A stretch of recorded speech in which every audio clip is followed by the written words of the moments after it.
Welcome to Market Radar. We're not investment advisors, security analysts, or brokers. The following information is strictly for entertainment and educational purposes only. None of the information here is intended as a buy or sell recommendation. Welcome to another Market Radar podcast. It's July 10th, 2022. Let's start with the year-to-date performances. The S&P is down 18.17%. NASDAQ down 25.76%. Russell down 21.07%. And the Dow Jones down 13.72%. All of these indexes continue to be bearish trend, deep in bearish trend. We're nowhere near going bullish trend. The regime matrix is telling us a 79% chance of risk off. We've had a slight increase in deflationary odds, but also in stagflationary odds. So the spread remains relatively unchanged between the two. We're still not headed for deflation, according to our regime model. Let's look at the news for next week. We've got Fed Williams speaking on Monday. We've got Fed Barkin speaking on Tuesday. Wednesday, we've got CPI, EIA Petroleum Status Report, the Beige Book, and Treasury Statement. Thursday, we've got jobless claims, PPI Final Demand, EIA Natural Gas Report, and the Fed Balance Sheet. Friday, we've got retail sales, Empire State Manufacturing Index, import and export prices, the Fed Bostic speaking, industrial production, business inventories, and consumer sentiment. Let's look at what happened this week. ES continued to bounce this week. It's likely we're going to get a bear market rally. This could actually last quite a while. It's typical stagflation. Don't expect direction in either way. We could head back up to Momo. We could get a bear market rally that lasts months. Everyone's going to think we're headed for new highs, but if nothing changes, we're not headed for new highs. Yeah, And you go ahead. that's good to emphasize here. So, if looking at ES, we can tell right away that obviously the trend has been down. This is not doesn't take rocket science to figure that out. Yeah. But if we do decide to get a squeeze, we can get to Momo, which is 43.56. And that's a very easy move. That's not out of the question at all. And that's Exactly, something but that's really, like, if you want to talk max pain, that's something that would sting a lot of shorts. yeah, 12% on ES. Oh Talking yeah. about And what? that's going to bring out the kind of pain where they start questioning whether market's going to hit all-time highs. Right, exactly, and that's what happened over here. Yeah. And as soon as you get that where everyone's saying market's going for all-time highs, you get the reversal. If nothing changes economically. Right. Exactly. So that's the key, right? So when you see these counter trend moves, you have to pay attention to what the market is pricing in, because if the market pricing has not changed, or I should say hasn't changed, then stick to your guns, hold steady, and the odds of a reversal are very high. And getting stopped out or basically bucking the system usually ends up or ends putting you ends you end up being put into a situation where you're flipping on tops, or vice versa, flipping on bottoms and risk on regimes. So that's important. Make sure you understand where you are in the system, in the regime, in DDAP with the respective index. What could happen? Could ES go up to 43.56s? Yes. What happens then? Well, It, still it, bearish trend. it, it also matters like what's happening behind the scenes. If you're just looking at ES, why would you base your investment just off of looking at ES alone?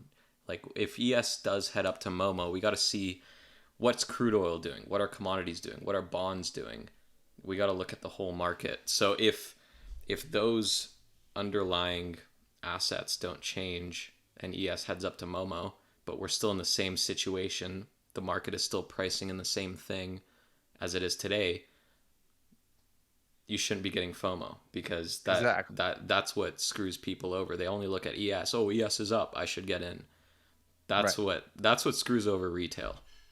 And speaking of Exactly. sticking to your guns, this week was um, pretty bad week for the deflationary crowd. Just as we talked about last weekend, um, telling people not to get FOMO here because bonds, ZN was rallying, crude oil was selling off, the whole deflation crowd started coming out, but it was not the move. That's not the move, and we saw that this week that the pullback already started. Crude oil's back up, commodities are back up, so that's why we've been sticking to our guns.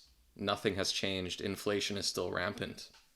Right. And it's important to note that while this might not seem like a lot, we've made it very clear in the fact that we are going in with leverage when we do. So while this might not seem like a lot on face value with TLT, magnify it by 3 times over the last 4 months, 3 months, and it becomes problematic.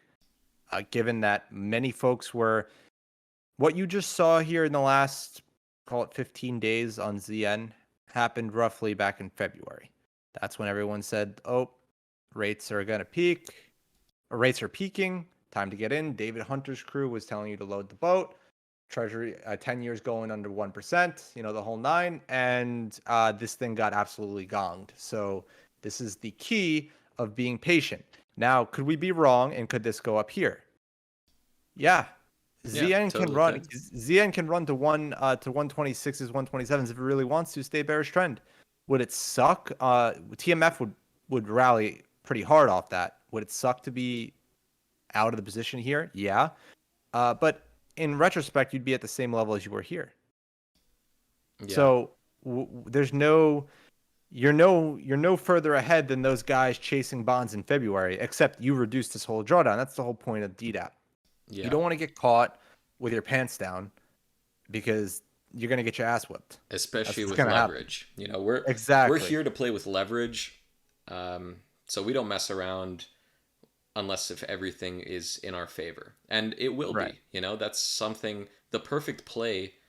I mean, okay, nothing's perfect. You're not going to get the perfect play, but the play where everything lines up and it goes just like your theory planned it to go, it will happen. And those are the ones where you Indeed. just got to load the boat, and that's what we're here for. That's what we do. We're like snipers. We wait for the Yeah. perfect moment. Everything lines up. The wind is in our favor. That's when we go in. And right now, nothing is pricing in for a ZN rally other than pure price action. But economically, nothing is pricing in for the move. Yeah, and I mean, you just saw, like I should say, price action wise, statistically, what should have happened with ZN happened, right? You came to lower vamp, you flushed lower vamp, you basically overextended to the downside, and you snap back to upper vamp. This is normal. This is just Yeah. price action. Don't get confused by price Yeah. action and the actual move itself. Same with crude oil. Crude oil pulled back, what, Pull like that up. 10, 15%, and everyone starts calling deflation. Like, that's not how it works. You don't get 8% inflation, then you get deflation all of a sudden. Right, and it's something to make a note on, and we'll talk about this in a little bit later, but the Federal Reserve has historically had to raise rates above the rate of inflation to suppress inflation. And we'll get into that. So just put it in your head right now. Inflation's 8.6%. The Fed funds rate is 1.58%. Do I think they're going to, is this me telling you they're going to raise the federal funds rate to 8.5 or 8.6%? No. But it's me telling you that at some point they're likely going to meet in the middle. And I think it's going to be north of where we are, obviously north of the curve, where the curve's pricing in right now, which is 360 basis points, March 2023 peak. That's where the forwards are priced, basically the terminal, right? That's where the rate's peaking, and it's going to drop off after that with the expected rate cuts, but we still haven't solved the inflation problem. So I think that that curve can slide higher, but I'm not going to go out here and tell you that the federal funds rate's going to rip roar and go up to the moon, because fundamentally, I've told you guys that we don't look at our opinions. We look at what the market's pricing in, right? Can't get all bulled up on deflation if crude oil is still bullish trend. I don't care what news article you have for me. I don't care what analyst you are. I don't care, if you're a professional crude trader. I don't even care if you're sitting in Oklahoma at the oil lines watching crude supply. It doesn't really matter because at the end of the day, this is paper. This isn't physical, right? So this is traded on an exchange with millions and millions of orders, dollars going through, algorithms running. This is going to tell you what it is. It's the price is going to tell you what it is. It's not, it's not my opinion that matters or your opinion. It's what the price says. So if the price is bullish trend for now, could it go bearish trend this week and break lower and we somehow get deflation? Yes. Am I going to sit here and front run that? Absolutely not. That's how you get gonged. Yeah, that's how you end up like David Hunter. He's trying to front run the next 2-year cycle. Yeah, There's no reason to do that. David Hunter has trouble holding in his bowel movements at this point. Okay, he's done. But like I've tried to reason with his points, but so far he's wrong. Say whatever you want about him. He's someone that has an opinion. He's someone that will eventually be right and say, "Look at me." Not look how long I've been wrong, but I finally got it right. Yeah. We don't want to be in that boat. Right. Exactly. But let's pull this in and let's wrap this into what happened last week. So we're going to start something new here. We're going to call it the important recap. Before we get into the main topic, we're going to talk about what happened in the previous week. So non-farm private payrolls came in way over expectations. And what it did was it signaled that the labor market remains tight. Now, private payrolls are back to their pre-pandemic highs, and we'll talk more about this tight labor market in a few minutes. But we had the labor participation rate come in at 62.2%, which is weaker than estimates. So what that's telling you is the participation rate is sliding slowly. And unemployment rate came in at estimates of 3.6%, so that basically met expectations. And then we had ISM services come in at 55.3. This was higher than expectations, but lower than the prior print. So break it down. Expectations were lower. The prior print was higher. It came in at the middle. That's what happened. The media took the ball with this one, and they started basically what they stated was that this is not indicative of a recession, and recession chatters remain overstated. Obviously, everyone in here that listens to us and knows us knows that this is our main mantra, that economic data points that come out and you watch them from prior periods, they're lagging, right? So this is a lagging indicator. And number two, we're at the lowest level in 2 years. So this is sliding lower. Lowest level in what? On ISM services. So to clarify this, the ISM services are seen as problematic under 50. Right? We came in at 55.3, which is higher than expectations, but lower than the prior print. Now, what the media is saying is that the recession chatters are overstated because we're not under 50 yet. Yeah, but it's also a lagging indicator. The 55 data is lagging, right? Right, exactly. And by the time you see 50, you're already in the recession. Yeah. But we're at the lowest point in the prior 2 years. So obviously things are deteriorating is what I'm trying to emphasize, right? So as things deteriorate, these lagging indicators will slowly glide lower, but this is not today. This is the history. And remember, we went over this. If you could figure out what was happening today ahead of the market or happening tomorrow ahead of the market, you'd be ultra mega wealthy, but that's obviously not the case. And then what we finally had jobless claims come in 5,000 over survey, continuing to indicate that the labor market remains tight. Now, I said this earlier, where I said that the labor market was tight with the payrolls. What does this mean? This means that there is sufficient.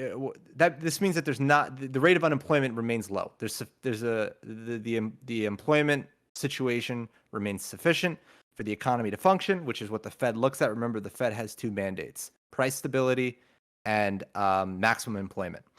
So The Fed sees this as, look, prices aren't stable. We have to control prices. Obviously, that's inflation, price stability, right? But maximum employment remains tight, so we can keep going. This is what everyone's like, oh, the Fed pivot. But for the Fed to pivot, there needs to be a problem. Their mandate is broken on one side right now. The maximum employment is not broken, so they will continue to work until they break both of them. And that's what happened with the payroll numbers on Friday. Payroll numbers came in greater than expectations, signaling that the market is indeed tight, or labor market is indeed tight, so the Fed can do more. Which is So why we saw. so like a Go ahead. Fed pivot is going to come once Yeah, once they unemployment literally gets break the broken. workforce. Yeah. Once they break the workforce, yeah. So they broke half of the metric, the other half, which is unemployment. Well, They need to clarify. They didn't break half. The other half broke on them. They have to fix the other half. yeah. And they're going to try and fix the other half because remember, when you really need demand destruction to fix one half of the equation. So think of it like maximum employment and price stability. You need to find just the right amount of employment to keep prices stable. Mhm. And obviously the labor market remains tight, so they're going to have to break the labor market. Now, if you follow us on Twitter, which most of those listening do, you notice that we are very sarcastic about this tight labor market situation. And the reason that we're very sarcastic about it is because it's an extremely lagging indicator. When labor markets are become wide, right, or not, it's basically tight until it's not. When it's not tight, you're in a recession. When unemployment skyrockets, doubles up, 6-7%, everyone's like, oh my God, there's a problem. Well, yeah, the market already knew that. The Yeah, market's been because the market's been telling you that at because that it's the point, best. all firms already know, and they're already laying off their Right, employees. exactly. So this whole the Fed. My point behind saying clarifying what the labor market is saying this. The Federal Reserve is going to tell you, look, the labor market's tight. We can still act because they know they need to hike, and they are going to lean on this labor market to do so, and they are going to basically push the labor market higher or basically to brink of snapping. And the reason they can do this is because the labor market is only going to break when the recession hits.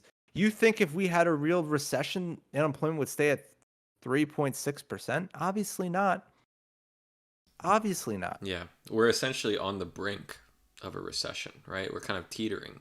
Right. I mean, this goes to ISM services sitting at 55.3. Media will tell you, oh, recession chatters are overstated.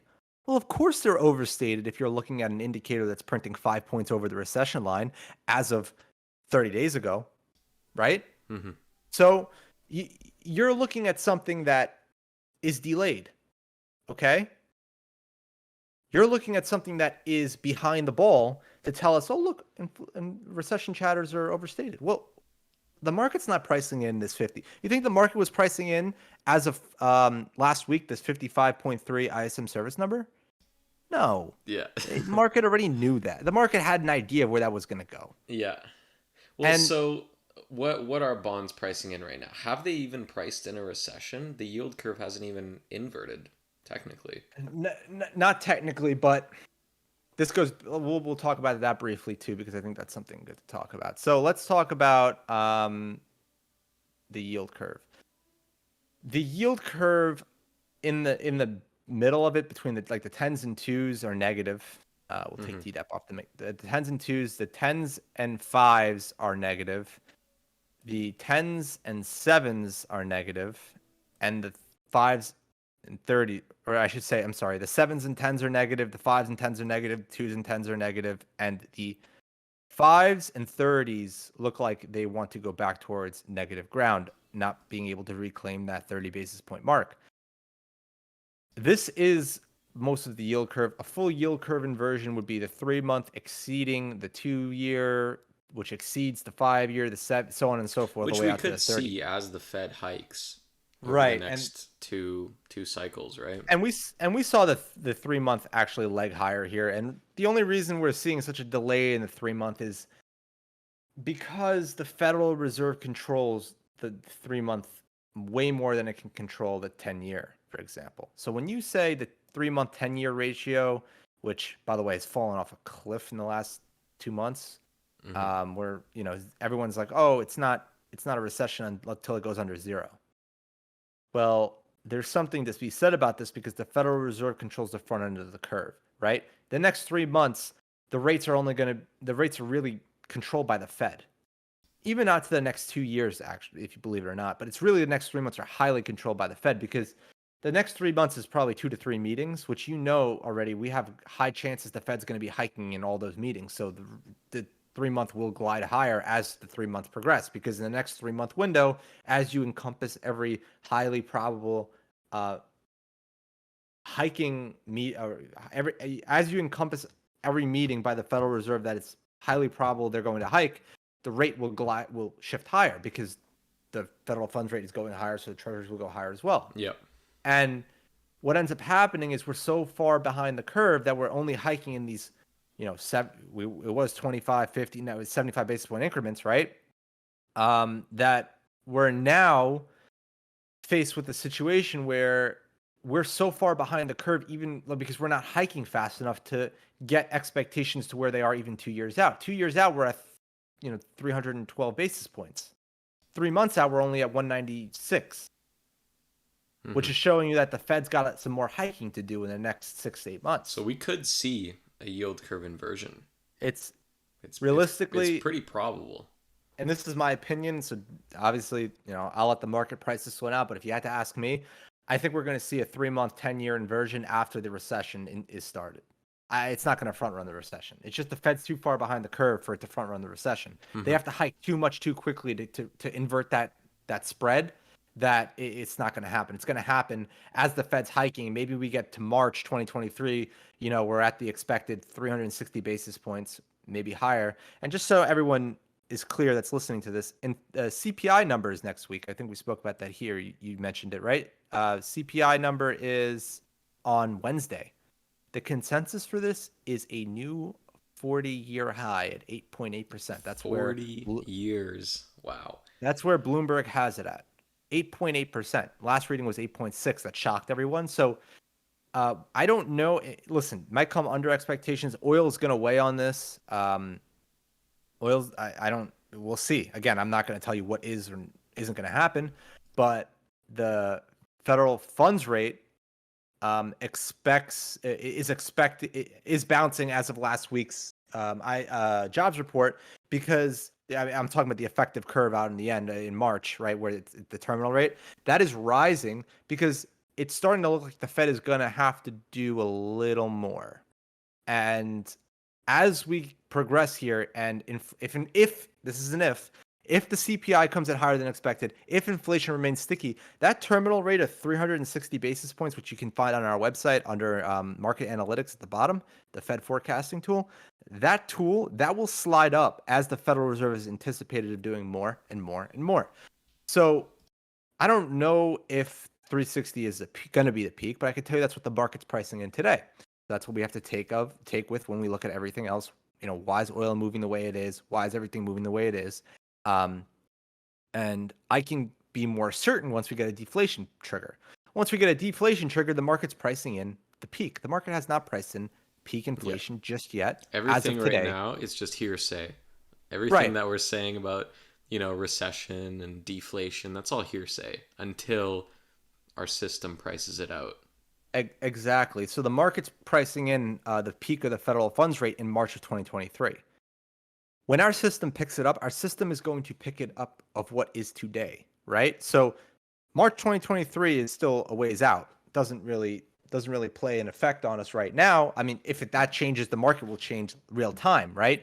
Uh, what I'm trying to say is the curve remains elevated throughout the next 3 to 6 months, or I should say upward rising. If that's the case, then, which it is today, the market's going to price that accordingly. As things change, the market will reprice, our system will pick it up, but our system is picking up what's happening today.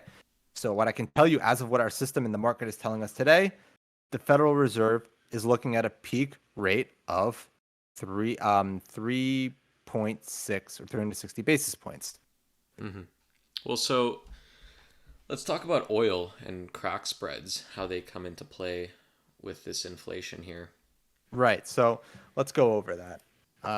So let's pull this up right here.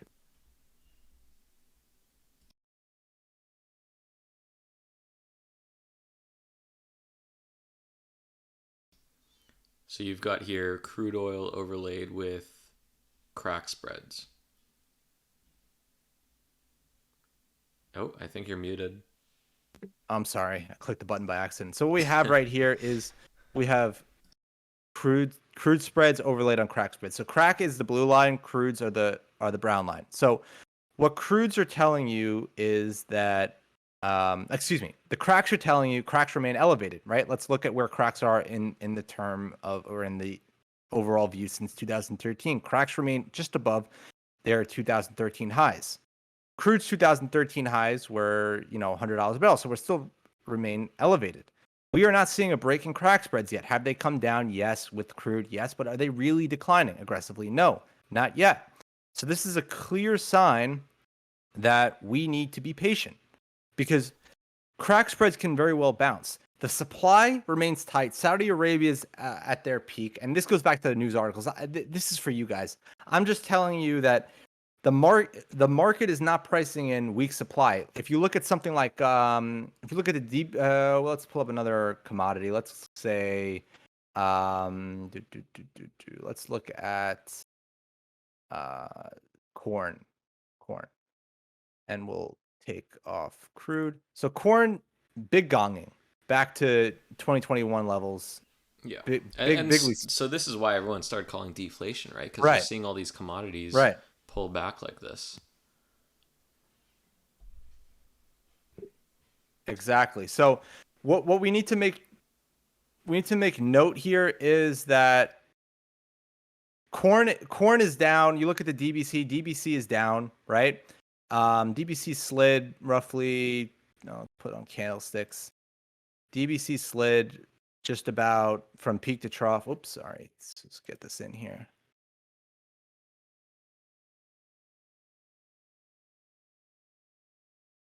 That's 21%, right? And everyone's like, "Oh, deflation." Crude did its job here as well, sliding about 23%. But remember, in the grand scheme of things, crude is not bearish trend yet. Crack spreads, which is what we started on here. Crack spreads are holding. Let's turn DDAP off and let's put the line chart. Sorry, guys. Crack spreads are holding this dip, and the dip that they're holding is the 2013 high. Up until this year, it was the all-time high going back to 2013. So we need to see a bigger sell-off in crack spreads. Right. We need to see crack spreads break down and really get under this 36 level to start enticing us. And if we pull up DDAP, DDAP, I wouldn't, this is so thinly traded. It's kind of sketchy with these contract rolls. I wouldn't hold the DDAP on this one. It is bullish trend, but this Momo can shift rather sporadically, which I wouldn't hold much weight behind this. Yeah, and that's because of the volume. Right? Yeah, like the volume plays a big part in DDAP. Yeah, and it's just momentum. Like if I put the candle, look at this.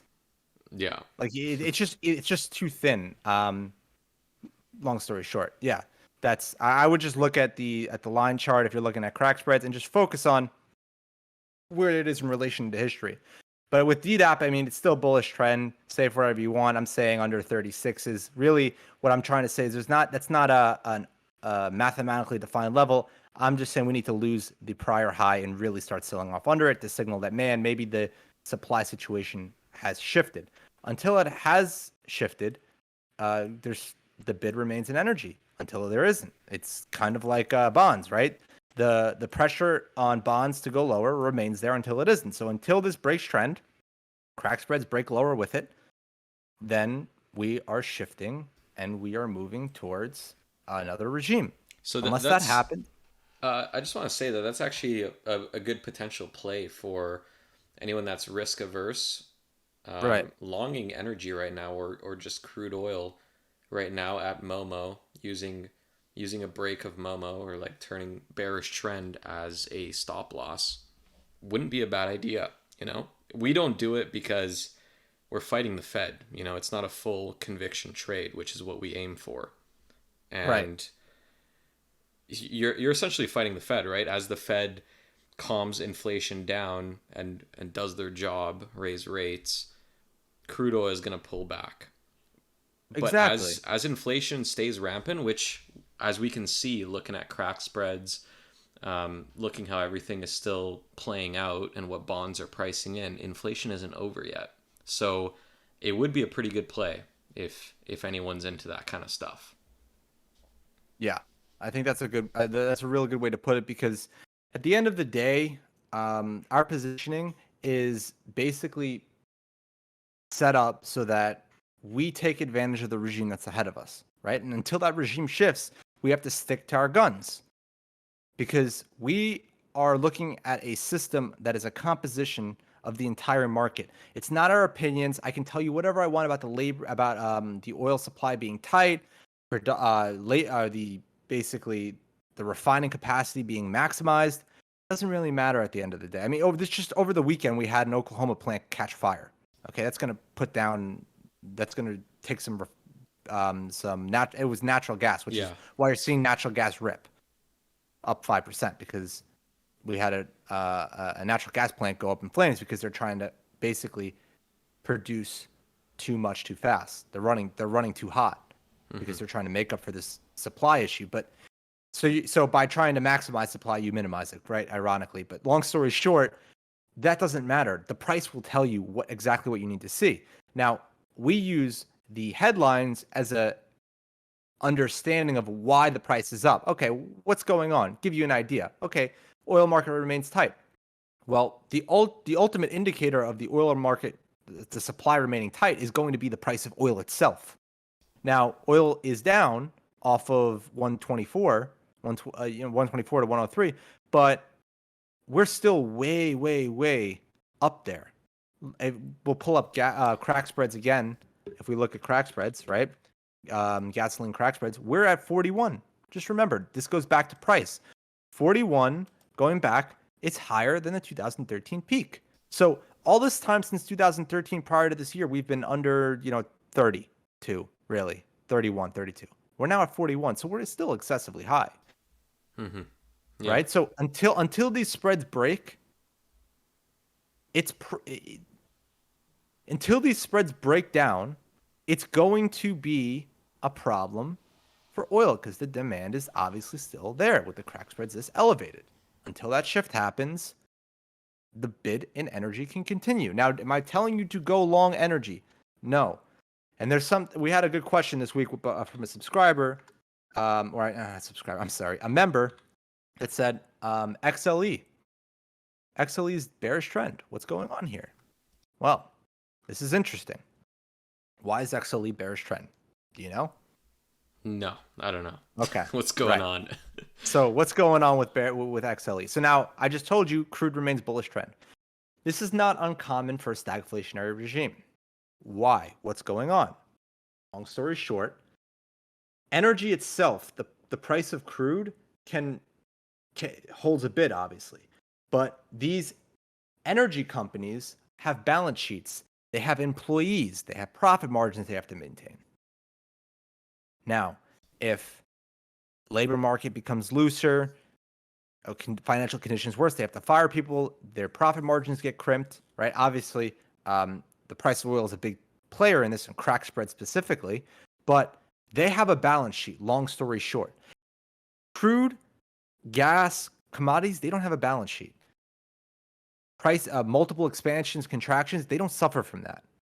Yeah. Well, it's also just the amount of volatility we've been seeing also affects these companies because they're hedging. Right. They're the ones Exactly. using futures contracts to do Right. business. And historically, in stagflation, the actual return regime is energy is actually flat to negative, while crude oil is like within the top 5 or 6 performing assets in stagflation.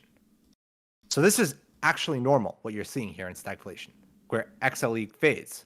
Now, we thought we were going to catch the bid here and maybe for potential popped up revamp. We never got that, but we got out of the scratch. It was no big deal with the credit spread we put on the public account, I think 2 weeks ago. We got out of that for scratch, but obviously now there's no play to be had in energy. In energy, energy names themselves, like company, I should say, energy equities.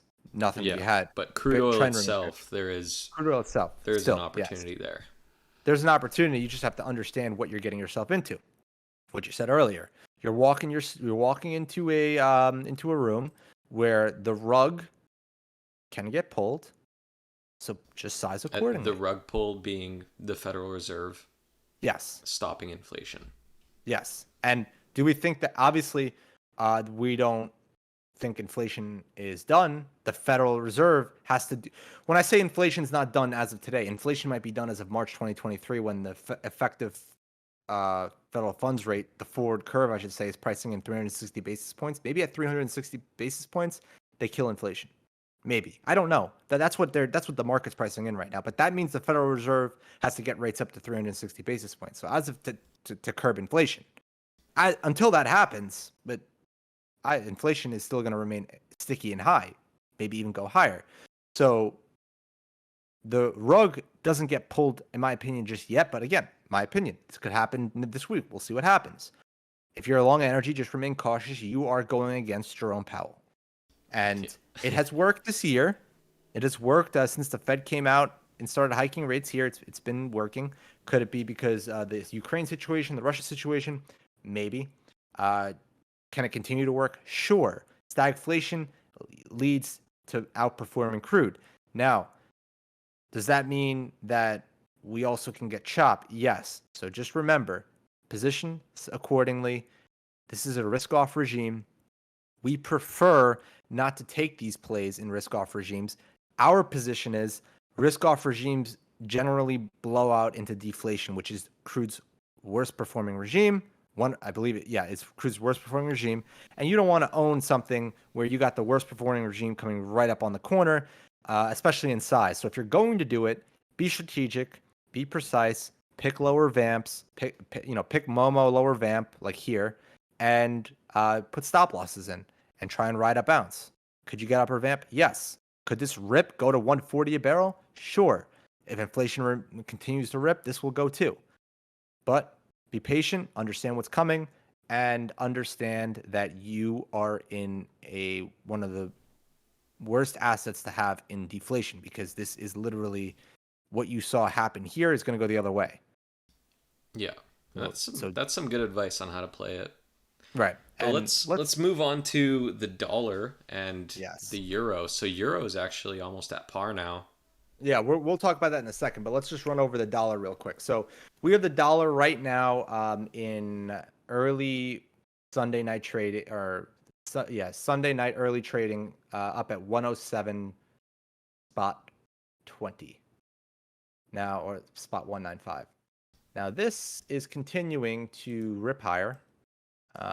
Every week it seems to just be chugging higher. Yeah. Now, and this is one of the plays we've been saying. Cash is king. Hold U.S. dollars.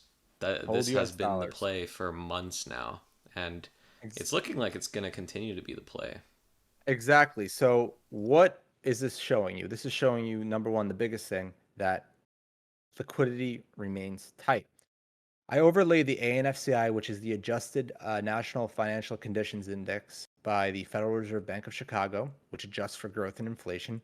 And it's showing you that we are now in positive territory. So positive territory means tighter than average financial conditions, and negative territory means looser than average financial conditions. So in the last 6 months, financial conditions have deepened or tightened greatly, but we're still nowhere near a significant move into positive territory. So while we're grinding up there, we're at spot 20 right now. The COVID peak was spot 68, and let's see where we were in 2000 and let's see, back here in 2008 we got all the way up to 235s, but that was the whole, that was an abnormality because people thought the banking sector was done, right? But even in 2001 we were able to get all the way up to about 20 basis points, but we stayed there for a while. We chopped up and down in that range, so conditions remain tight, and the dollar, as always, will tighten with financial conditions. Yeah, it's something that always coincides: a recession and a deflationary dollar. Those two things go hand in hand. Right, and the reason the financial conditions are getting tighter and the dollar is going up, the simplest way I can explain that to you is think about This is stress. The more stress there is, the less liquidity there is. Okay? The less liquidity there is, the harder it is to access dollars, which means dollars go up. Dollars go up, Forex goes down. And that's where we're going to pivot into the euro. So we're going to go from here into the euro. Just remember, as the dollar bid grows and it climbs, liquidity will continue to stay tight. Liquidity tight is going to mean upside risk on VIX, which you see VIX at 24.25s right now, 24.65. You're like, oh, look, bull market, risk on. All it takes is a couple, 1 to 2 days, and we're back at VIX 30. So don't let this, fool you. Don't let it trap you. Don't let it, you're going to end up getting smoked if you get risk on. You put yourself into a risk on position in a risk off regime. That's what you just saw with bonds, and that can happen with risk assets just as well. So pay attention to liquidity. It is continuing to tighten, dollars continuing to go up, and the VIX has decent upside risk. And let's go to euro. What we saw here back last week, we saw the euro take out the 2017 lows. 2017 lows were where it bounced back in May. We couldn't get back above the 2020 lows, and we lost the 2017 lows within a week or two, and now we are almost at par. And this has been a pretty shitty currency to own. I'm sorry for all those that are holding euros, invest, or basically do business with euros. It is over time. It did real well in 2002 to 2008, and since then it's one of the best currencies. When was the last time it was at par? Last time it was at par was 2002. 2002. Yeah. Nice. So I guess it's a good time to go on vacation in Europe if you're holding US dollars. Yeah. Yeah, that's Now's a good the time one to do it. So let's talk about the euro. And for those unfortunate holders of what I would call outside of the yen, honestly, one of the shittiest currencies. But yen's pretty hard to top. Yeah, yen's pretty hard to top. I mean, the only reason it's pretty hard to top is because of the central bank stance on how they view their currency, basically toilet paper. But the euro is getting there. I mean, you got Lagarde saying some outlandish shit, something that something that Paul Volcker would probably roll in his grave if he heard that. Yeah. But these people, they think that the solution to problems are stimulation, which, yes, there are, until the problem is overstimulation. And this goes back to our conversation we had a couple weeks back on the euro. What is the problem with the euro? And it's simply this. You can't have multiple economies. Think of the United States. The US dollar is one economy, even though there's multiple states, cities, whatever. It's one giant economy. Canada, one economy. Mexico, one economy. Venezuela, shit, but one economy, right? Yeah. So you have one economy. The euro has so many different economies under one currency. They try to play it off like, oh, it's one big economy, but it's not. Because look at Greece, and then look at Germany. Yeah, and then look at they have totally different industries. Right. Totally different everything. Honestly, going across the board. Yeah, like Germany, they're out there engineering, and in Greece, I mean, tourism. They're partying. Yeah, they're partying. So just think about it. You have a situation where, and this goes back to my point, you're holding a currency where when everything needs stimulation, it's the best thing to have, because no matter what country you are, you're getting stimulated. If the United States stimulates the dollar, Mexico is, it's not the same thing. If the euro is stimulating, that means stimulating Greece, stimulating Germany, stimulating France, so on and so forth.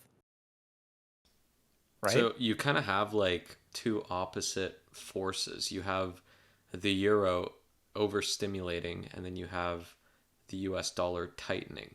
Right. But the problem is this is where the problem is with the euro, and this is my gripe with the euro, and this is my opinion, but obviously it's showing you via the numbers here on the chart that this is a problem here, right? So the problem with the euro is this: when inflation becomes an issue, which in Europe it is, how do you fix it? You have to tighten, right? How do you tighten all these countries at once? Because the Federal Reserve, Powell, is looking at and unemployment, right? Price stability and maximum employment. Well, maximum employment for the United States. Now you could say, oh, there's jurisdictions in the United States. It's like the euro. The euro is basically a country, a union of states as America, right? So the United States has all these states. The European Union has all Yeah. these countries. Same thing. Yeah. It's not though, because they all have drastically different environments. You have one country that is engineering, another country that's touring, right? It's not like they're balancing themselves out. It's not. So what you have is when it's time to tighten, you're going to crush countries that are very weak, and you're only going to hurt countries that are much stronger. But you're doing the entire currency at once. So it's a blank. It's like a blanket a blanket tighten and a blanket stimulating. You're stimulating via blanket, which is, listen, the reason why the euro has worked so well is because you can stimulate via a blanket, no problem, right? Yeah. Everyone gets money. Everyone Yeah, no, wants everyone wants yeah, money. It's right. easy. But when it's time to turn the faucet off, those that are much weaker are going to suffer a lot more. How do you deal with an issue like that? How do you deal with tightening Germany versus tightening Greece? How does that work? And so Right? what's their solution that they've proposed? They're essentially they want to do Well, more stimulus. yep, they think that, oh, we'll just stimulate our way out. They're taking the Bank of Japan approach, which obviously, look at the euro. This is not my opinion. While it's my opinion, it's backed up by price action. Obviously, the euro does not like this. The Yeah. euro does not like the idea that they can just stimulate their way out of an issue. And so that's the bull case for the US dollar. Right. And the reason why it's the bull case for the US dollar is because most of the dollar index is euro. Yep. So if the euro goes to shit, the dollar will continue to go higher. Liquidity will continue to tighten. Because who wants to hold euros? Seriously. Since the start of the year, euro, let's go to 2022 here, start of the year. Let's see, where are we? 2022. Go right here. I think this is it right here. Down almost 11%. Yeah. Currency. That's brutal. Currency. This is not, Bitcoin moves 10% in a day. This is currency. People get paid in this. People save in this. People buy homes in this. You're going to end up with, if the euro keeps this up, you're going to end up with a Japan situation or BOJ situation where everything is stagnant. Because It's just you're like a zombie economy, right? Yes, exactly. And that's the problem. Now, I don't know how they're going to resolve this. As of right now, until the euro really turns around, the dollar has all the power in the world. The euro, the yen, and the British pound are the top 3 DXY components, two of which are engaging and have open ideas of active stimulation. So that's just constant inflow of US dollars. Yeah, exactly. The EU has the European Union has BOJ characteristics already. You're seeing Lagarde talk like it's stimulating is easy. We can fix this problem. It just takes time. And then BOJ, their currency's written off. Well, what are you gonna do? Well, here Yeah, it is. it's a write-off. Well, look at this. The BOJ. Yeah. And so the We're euro actually is now. likely going to suffer the same fate if they continue with these ideas that they've been talking about. Right. And this goes back to a lot of people have asked or said how or made this statement when Bitcoin was up. How could you what's the next reserve currency? It's going to be Bitcoin, right? That was the whole thing. Because on average, a reserve currency lasts about 100 years. Dollar's getting about to that point. Yep. So what's going to be next? Well, I can tell you right now, it's not the euro, it's not the yen. It's not the won. So I don't know what it is going to be besides the dollar for now. It's not Bitcoin. Yeah, I'll tell you that much. the dollar is in the position. Yeah, You know, the dollar's in the it's the position. strongest currency right now. Cash Yeah, is king. because yeah, the Federal Reserve is, while they acting slower than they technically should. It's up to debate. They're acting. They're doing much more. I mean, let's see euro. Let's see. I forget the ticker Yeah, here. honestly, didn't they really just position themselves to be in a strong position in terms of currency? It really seems like Yeah, they did. They I'm they trying. definitely know what they're doing. I'm trying. I don't know why I can't find it here. What's the rate?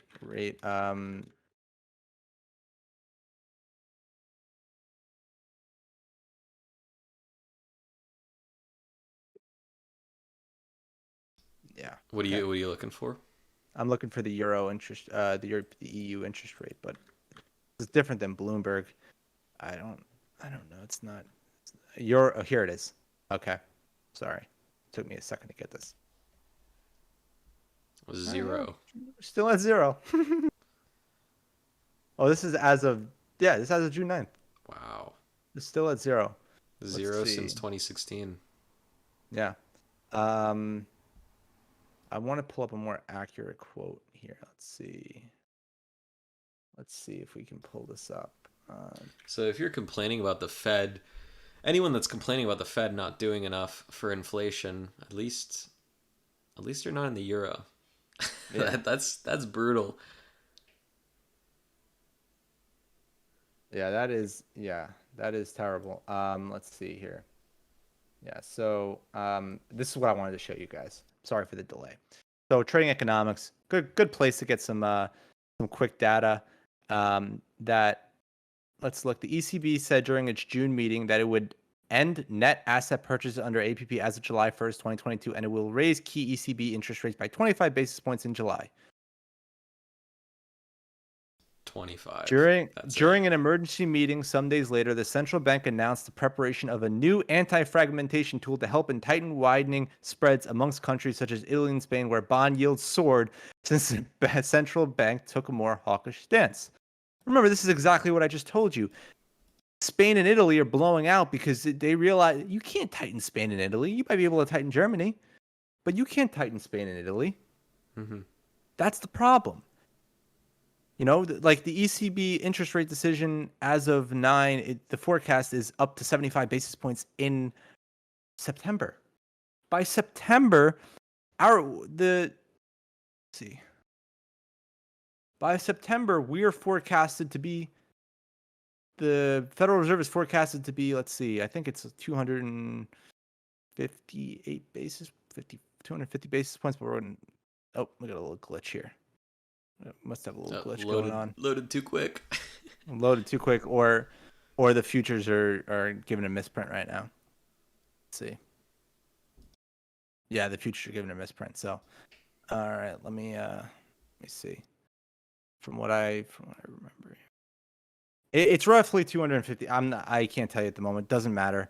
The precision of it doesn't matter. It's roughly 250 basis points, between 220 and 250 basis points. But the precise number isn't that big of an issue. More as it is that the euro area interest rate is expected to be 75 basis points. So we're almost 200 basis points above them by this time. Yeah.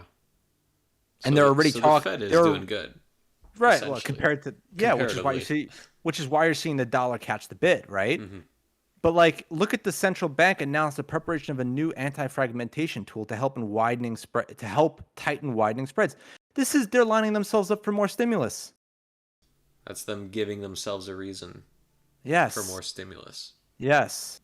So when you look at the situation at hand of the euro, let's pull her back up.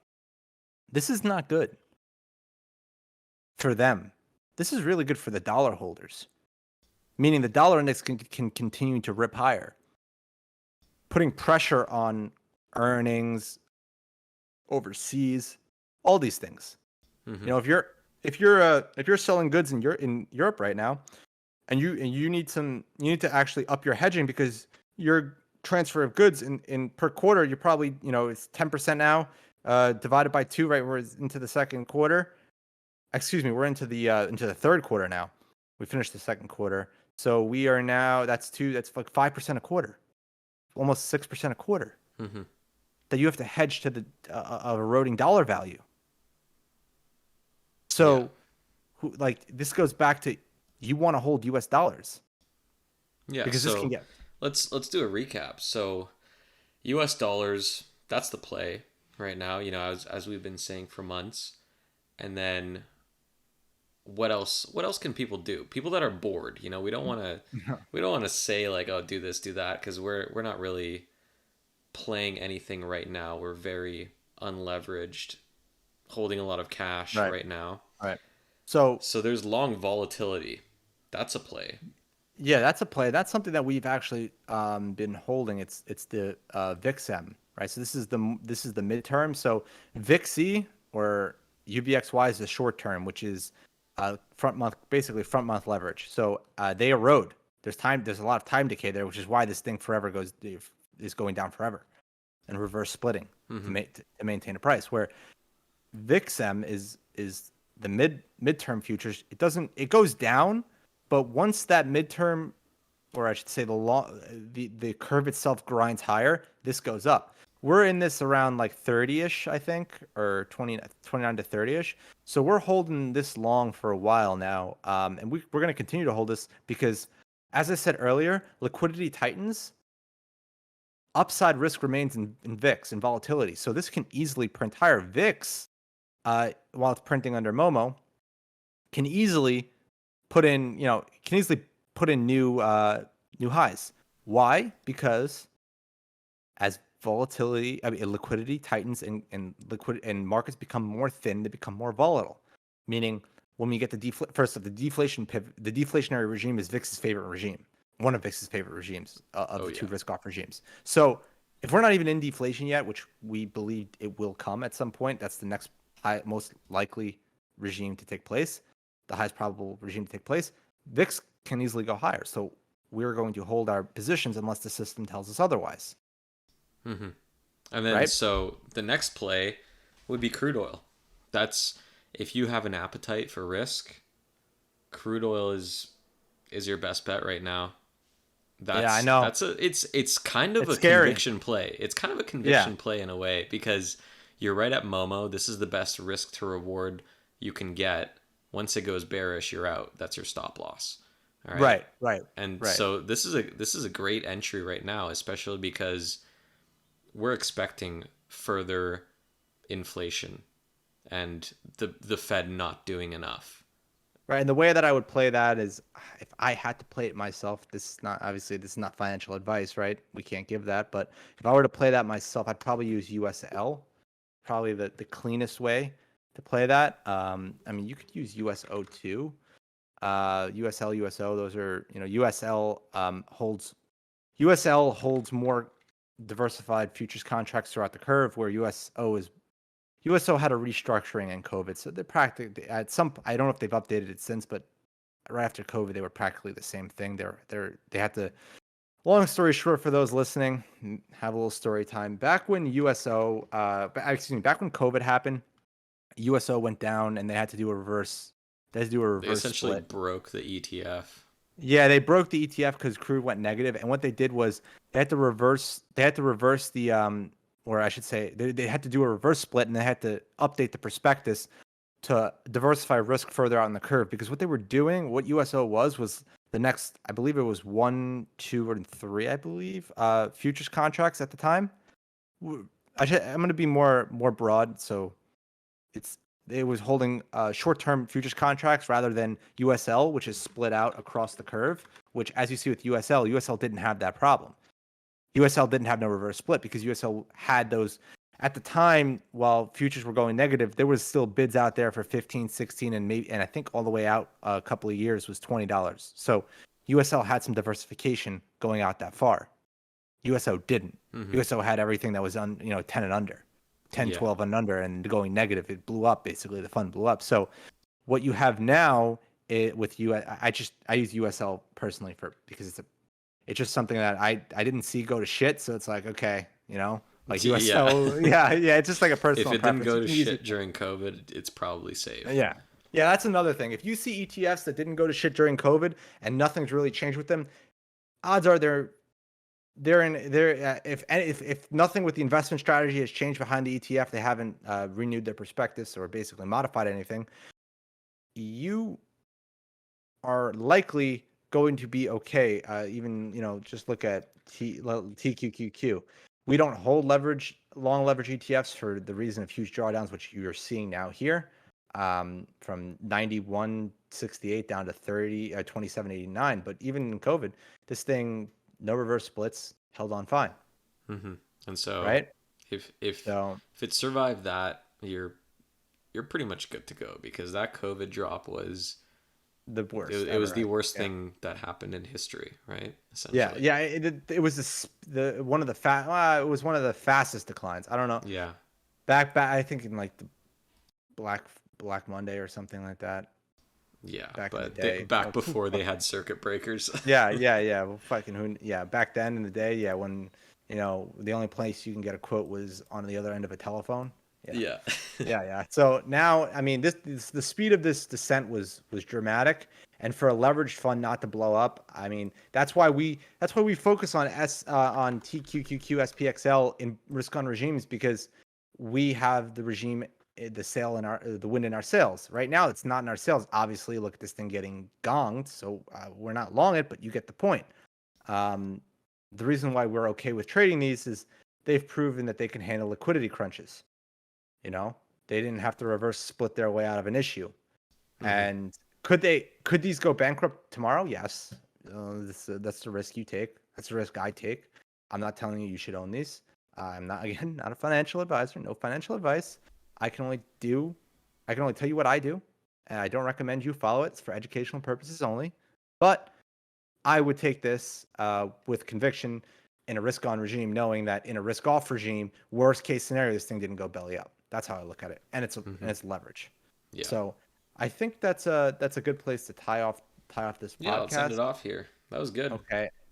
Yeah. If you have any questions, feel free to reach out to us on Twitter at the Market Radar, on our website at www.market-radar.com, or on our Discord, which the link to join the Discord, which is free, is on it's on our website at www.market-radar.com, and you can sign up there for free and gain access to our system and obviously the Discord. Thank you for listening, everyone. Have a great week, and we will speak to you again next weekend.